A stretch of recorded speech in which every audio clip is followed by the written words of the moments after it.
ড্রয়িংটা যারা সবেমাত্র সিনারি ড্রয়িং শুরু করেছো তাদের জন্য। দেখো কত সহজে একটা আমরা গাছ এঁকে ফেললাম। এবার এখানে একটা ছোট্ট কুঁড়ে ঘর আঁকছি।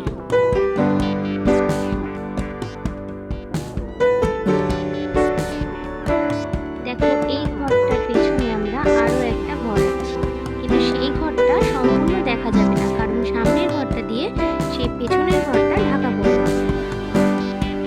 এবার এখানে কয়েকটা জানলা দরজা আঁকলেই ছবি আঁকা কমপ্লিট। দেখো কত সহজভাবে আমরা একটা সিনারি এঁকে ফেললাম। রং করার আগে আমরা স্কেচ পেন দিয়ে আউটলাইন করে নেব।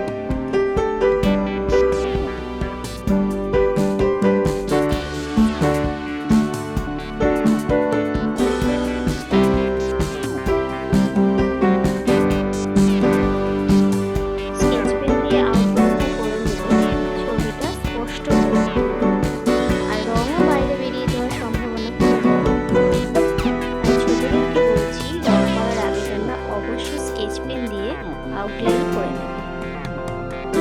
আর আউটলাইন করার পর পেন্সিলের যে বাড়তি দাগগুলো সেগুলো ইরেজার দিয়ে মুছে ফেলব।